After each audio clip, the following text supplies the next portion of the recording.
Welcome to Watch the Bookerman and to Impact Wrestling Genesis 2012, the first pay-per-view of the new year and the first pay-per-view of the new era for the company. You can see on screen there we have a very good card, and I was keen to make sure that that was the case with it being the first pay-per-view under the Impact Wrestling banner. I think there's some excellent matches on there, and I'm confident that we are going to deliver some big moments on this show. So let's get straight into the pay-per-view right now. And we begin with the standard pay-per-view opening video package, footage from the previous month of Impact Wrestling shows, which chronicles the genesis of the rebranded promotion. The package featuring CM Punk, Sting, AJ Styles, Bryan, Danielson, Desmond, Wolfe and the New Age of Honor, as well as the other Impact Wrestling champions. Those are some of the major names who will feature on tonight's pay-per-view card, and the first ever pay-per-view in Impact Wrestling history will look to lay down the ever-rising standards of the company. The huge card headlined by CM Punk versus Sting for the Impact World Championship. It may not be one that's based necessarily on win-loss rankings, but it is a dream match that we've put together for our first ever pay-per-view. Following the intro, Mauro Ranallo and Taz welcome viewers to the show, and we're going to kick off with two of the very best wrestlers in the world, as AJ Styles looks to avenge his loss to Austin Aries, which took place on Impact Wrestling Episode 2. To me, there isn't a better match you could possibly put on to open this pay-per-view, and that's really what it's all about. The first pay-per-view match in Impact Wrestling history is AJ Styles versus Austin Aries, and it doesn't deliver quite as highly as I'd hoped, but not going to complain too much. It is just the opener. We've not had the chance to get the crowd hot yet, and it's an exceptional match described by the game. A 92 is really good from AJ Styles. Austin Aries with an 84, and we do unfortunately get that note. There was a definite lack of psychology on display. The match had a tendency to drift a little, which we seem to be getting more and more recently. I don't know if it's to do with a product change or maybe something else, but something to keep note of, and it's probably lost us a few points in this match. Nonetheless, we get the crowd hotter, and as AJ Styles sets up for a phenomenal forearm to Austin Aries, Brody Lee comes out. AJ Styles is able to redirect his course and hits the phenomenal forearm from the ring to the outside on Brody Lee. When he comes back into the ring, Aries is up and goes for a brainbuster. However, the fired up AJ Styles can roll through and hit a Styles Clash, become his secondary finisher really, with the phenomenal forearms rise to prominence, but a Styles Clash in the middle of the ring for a decisive 1-2-3 for AJ Styles. He had that big loss on Impact Wrestling Episode 2 as we previously mentioned, but this is a massive win for him, and he stands tall having got that win back. He also took down Brody Lee, and he is sending a clear message. After that slight diversion, he is still interested in the Impact World Championship, and he'll have an eye on CM Punk versus Sting in our main event. We then go into a video package which looks back at the last few weeks of rivalry between Sarita and Hamada ahead of their match up next. It was on the debut episode of Impact Wrestling when a seemingly injured Hamada appeared in order to wish luck to Sarita and Taylor Wilde before their Knockouts Tag Team Championship challenge of Double Kong. Hamada came out during the match, seemingly looking to help Sarita back to her feet after she hurt herself, but her true intentions became clear as she blasted Sarita with the crutch that had apparently been supporting her weight. We soon realised that this wasn't the case. Hamada would then go on to spray black mist into the eyes of Aja Kong, with her path of destruction continuing in the weeks that followed. She's picked up a couple of decisive victories, so it's going to be a tall order for Sarita, while Taylor Wilde is also looking for revenge at some point. Larry Sweeney spoke on behalf of Hamada and made it clear that no contact can be made with Hamada outside of the scheduled matches, or she'd simply refuse to step in the ring with either woman. It's been quite clear throughout this that Hamada made that statement on the first episode of Impact Wrestling, but she doesn't really want anything to do with these two women. She clearly has her sights set on bigger things. In her mind, she'd rather just discard these two entirely.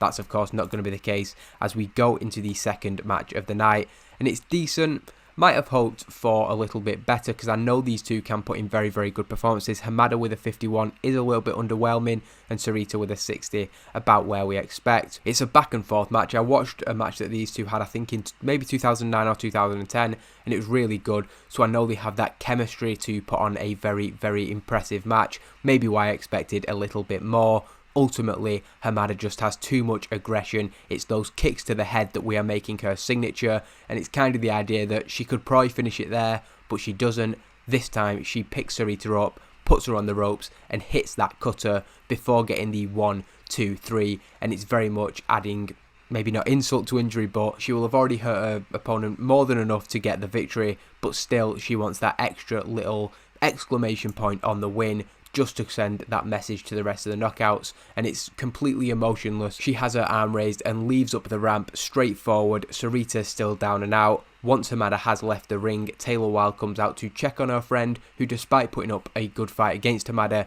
was ultimately decisively defeated, and you can tell by the state she is in after the match. The commentators put over this new side to Hamada that we've seen, suggesting she is a threat to absolutely anybody in the knockouts division, including the champion Gail Kim and her challenger Mickie James. We'll see that match later tonight. We then go into the third match of the evening, and it is Motor City Machine Guns versus Kevin Steen and Paul London. It's a really good match, very, very happy with that. Gaining heat to the storyline, and it's a storyline that will not be concluding with this match because Steen and London pick up the victory against the Motor City Machine Guns. They're going for the Made in Detroit, which is their finish, when Kevin Steen, with the referee not quite having a full view of the guy on the top rope, Steen is able to hit him with a low blow. This is while Paul London is on the receiving end of the move. That takes him out. Chris Sabin in that moment is kind of disoriented. He's expecting Shelley's involvement. That doesn't come. They're able to then get him out of the ring, Shelley being the legal man, and after a package piledriver from Kevin Steen, Paul London hits the shooting star press, and that is what gets the win for Steen and London. This is a result that I went a little bit back and forth on. When I came up with a match for the pay-per-view, it was to give the Motor City Machine Guns a big return win against a couple of dastardly heels who hopefully the fans would be getting really behind the Machine Guns. But as the storyline developed, I just think there's a lot more we can do with this Steen and London partnership, and I think a big win that cuts the legs from underneath this Motor City Machine Guns return, albeit in a tainted fashion, is big for them. And I've kind of been thinking there's more we can do with the Shelley and Sabin return storyline, and like I said, this storyline far from over. It will continue into the next month, and I've got what I think is an interesting little story for these guys. Paul London and Kevin Steen celebrate their victory over the Motor City Machine Guns. Steen, of course, resorting to his usual tactics with that low blow that turned the tide, putting a dampener on the recent return of the Motor City Machine Guns. The two victors thrive on being the party poopers. On the outside, Chris Sabin and Alex Shelley are clearly deeply disappointed with their feat. Sabin's kind of unsure what happened. He didn't see why Alex Shelley was unable to complete the move, so they're in not heated discussion, but they're analysing what went wrong as soon as they possibly can. The commentators feeling that the issues with these teams are far from over. We open the second hour with Mauro Ranallo and Taz introducing footage from this Thursday on Impact Wrestling, where CM Punk was taken down by Sting just 3 days before his Impact Wrestling World Championship defense. He was of course furious, and we show again the footage that aired on Evolve Wrestling. The tirade that he went into completely flew off the handle, speaking about Sting, about Samoa Joe refusing to destroy the TNA World Heavyweight Championship, and basically just completely losing his cool. The Impact World Champion vowed to make Sting pay for his actions, and eventually he had to be reined in by Kurt Angle because Punk was just absolutely venting there. Of course, it's good to have a man in charge who won't let Punk just say whatever he wants. He continued to rant nonetheless. Tonight, CM Punk will defend the Impact World Championship against the Icon, and the commentators have promoted that this is going to be an extremely heated match. As much as this is about the Impact World Championship, two of the biggest names in professional wrestling will be going one-on-one, and there is a huge personal element to this. It's a really good segment, of course. I've put Angle on screen there, but it is really more of a recap package. It gains heat to the storyline, and that's kind of what we wanted to do. And 89, really happy with that as we go into the X Division Championship match, which is okay. And again, we get that psychology note, which is disappointing, but I'm not going to focus on that too much. This is all about Sonjay Dutt and his dream of becoming the X Division champion, but unfortunately he falls short tonight against the incredible El Generico. He is such a fantastic champion. I think he's brilliant as the face of the X Division at the minute, and he makes defense number 2 of that title. He stands tall. A fast-paced back and forth match, but it's a clean win. no questions, his arm is raised by the referee. We then go into another backstage segment as Austin Aries, who surprisingly is poor when improvising his dialogue, is shown at the entrance of the building speaking with Steve Corino, who is sat outside in his car. He's obviously been relaying messages to the New Age of Honor members throughout the night, but he is not allowed in the building. Kurt Angle, of course, making sure of that. Steve Corino has some final information for Aries before the Impact World Tag Team Championship match. Frustrated and in pain from his match with AJ Styles, Aries is a little bit short with the spokesperson of the New Age of Honor. He demands to know where Tyler Black and the Kings of Wrestling are. He's been carrying this group for the last month while they've been getting away with doing whatever the hell they want. He is in no condition or mood to be getting involved in someone else's fight tonight, and he told those three they had to be here tonight, so where are they? Steve Corino tries to calm Aries down, but admits that he too hasn't heard from Tyler Black and the Kings of Wrestling tonight. He says that he has spoken with Jimmy Jacobs, however, and he has let them know how important this is for the entire group tonight. Steve Corino gives his word to Austin Aries. Tyler Black and the Kings of Wrestling will do the right thing. He promises Austin Aries that, and Aries does take him at his word, but there is a sense that Steve Corino's confidence may be a little bit misplaced as we go into, wow, a 98 rated World Tag Team Championship match. I've talked about wanting the tag team division to be right up there, and this, of course, a pay-per-view main event worthy match. And 98 is levels above anything we've seen for the World Tag Team Championships before, and I'm so happy that it's this match, one that I've really looked forward to booking, one that has a lot of layers of story to it. The Bryan Danielson and Desmond Wolfe thing, the American Wolves having screwed both men at the start of the year, and the fact that these are just four of the very best wrestlers on the planet. I am so happy with that. In relation to the actual booking, there is no outside involvement. Austin Aries, as he said, is in no condition to be getting involved in anybody's fights tonight, and the New Age Originals, as they've become known, they are nowhere either, and as a result of that, Desmond Wolfe is able to submit Eddie Edwards with a London Dungeon in the middle of the ring. Bryan Danielson and Desmond Wolfe win the Impact World Tag Team titles. The first team in this company, whether it's TNA, whether it's Impact Wrestling, to have defeated the American Wolves. They were undefeated for almost a year, and Eddie Edwards apparently off his game tonight. So if he was on his game, who knows what we would have got. But gain heat to the storyline, of course. Getting the crowd buzzing is an understatement. We sent them out to steal the show, and unless we get something even more incredible from Sting and CM Punk, which I don't really expect, this is absolutely the case. A 93 from Bryan, a 90 from Davey Richards, an 86 from Wolfe, and an 82 from Eddie Edwards. I am so happy with how that match has come out. 18 minutes and 58. What a great match to have on our first Impact Wrestling pay-per-view, and what a great moment for Bryan Danielson and Desmond Wolfe.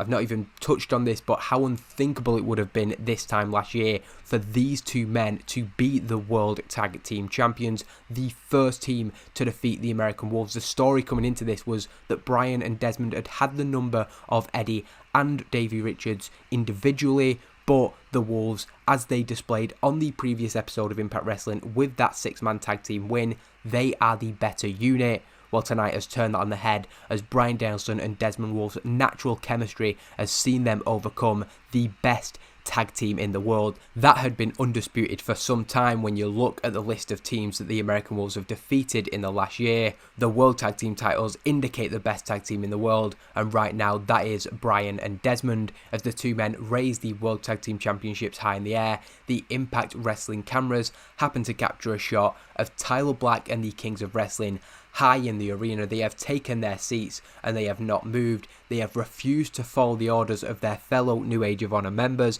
The trio have a little bit of a smirk on their face, of course. The Kings of Wrestling, not really fans of the American Wolves, and Tyler Black has been the one leading this rebellion. The idea being that while they have been together because of their shared goal, it's not ever been a case of them being personal friends with the other members of the group. While this moment belongs to Bryan Danielson and Desmond Wolfe, of course, there will clearly be fallout from the New Age Originals' lack of action when their stablemates needed them the most. There was no Austin Aries, Steve Corino bad from ringside, and those three guys just sat and watched. So another huge story to follow up on Impact Wrestling as we go into the Knockouts Championship match. It has good heat and decent wrestling. A 67's okay. I think a few matches, it's a bit weird to say coming off that incredible tag team title match, a few matches have underwhelmed tonight. Hamada and Sarita, the opener with AJ and Aries, I would have expected to at least get mid-80s, and this one I was hoping with some of the Knockouts title matches we've had recently that it could maybe hit 70. Not the case, but it's a fairly straightforward match, and I'd say it's, when you think about in terms of the heat that some of the other matches have had, well, as this is just two very good competitors going one-on-one, it's fair really that the lack of storyline behind this maybe means that it's not going to get that high of a rating, but Gail Kim defeats Mickie James cleanly in 12 minutes and 6 seconds with an eat defeat, and that is defense number 1 of the Impact Knockouts Championship for Gail Kim. And you can see here even in the post segment, there's not that much story coming out of it either. I will just mention before we go into the main event that there is not a Knockouts Tag Team Championship match on this pay-per-view because of the recent situation with Aja Kong being unable to compete. The decision was made by management that they would be able to not defend tonight at Genesis, but going forward with Kong and Rosita, the replacement, they will of course be defended on pay-per-views going forward.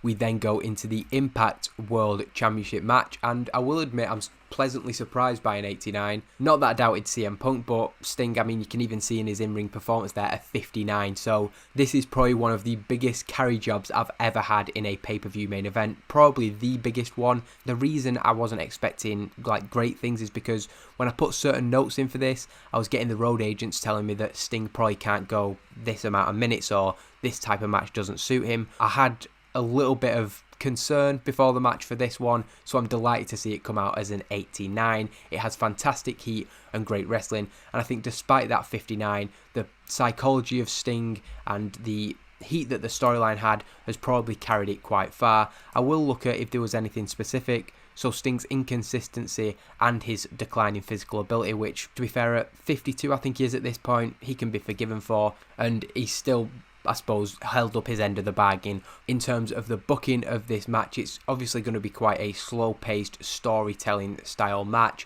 CM Punk giving a lot of punishment to Sting, but the old-timer, he still has that fight, he still has that spirit. It almost seems weird talking about Sting as somebody who's coming towards the end of his career. In 2022, he's still going out there and capable of putting on entertaining shows, so it should be no surprise that he's able to hang 10 years earlier. CM Punk is kind of in control for a lot of the match, and then it's that comeback for Sting. Sting looking like he could be on the verge of becoming the Impact World Champion when Samoa Joe comes out. Samoa Joe gets the Impact World Championship from the ringside table, and basically it looks like he's going to try and hand it to CM Punk. The referee leaves the ring, and there's a little bit of a struggle and a confrontation between Samoa Joe and the referee. We see though that CM Punk has stashed the TNA World Heavyweight Championship under the ring earlier. As he comes back into the ring, he is grabbed by Sting, who doesn't know about this, and gets clocked in the head with the TNA World Heavyweight Championship. As he staggers back, Punk returns to the ring, hits the go to sleep for the 1, 2, 3, but a very, very tainted win for CM Punk, using that TNA title, which he's claimed is completely worthless. But of course tonight, the irony is, it is what has been decisive in him getting the victory. Samoa Joe had a lot to prove to CM Punk after his refusal to destroy that title on Thursday. CM Punk stands tall and he invites Joe to join him in the ring. All appears to have been forgiven, but Punk is not done sending a message to the Icon. Punk tells Joe that if he isn't happy with destroying the title, then he can destroy Sting. Punk then grabs the unconscious Sting from the canvas and presents him to Joe. He's holding his arms, and we do see again there is a hesitation from Joe as he looks at the helpless Icon. Eventually, he goes to the outside and grabs a sledgehammer from under the ring. CM Punk is rabid. He's clearly still very, very furious, got that chip on his shoulder, and he demands that Samoa Joe crushes the skull of Sting. So, potentially a very, very brutal moment here, and the commentators are putting over that this is just too far from CM Punk. However, before Joe can do anything, the music of Jeff Hardy hits, making his return after months out on the sidelines. Hardy runs down to the ring, coming to the aid of the man who he has had an association with throughout his entire second run with the company, while CM Punk, who has been through a tough match, is quickly out of there as soon as Jeff comes down. Samoa Joe looks ready for a fight. He swings at Jeff Hardy, who ducks the attempted sledgehammer shot and hits a twist of fate to CM Punk's right-hand man.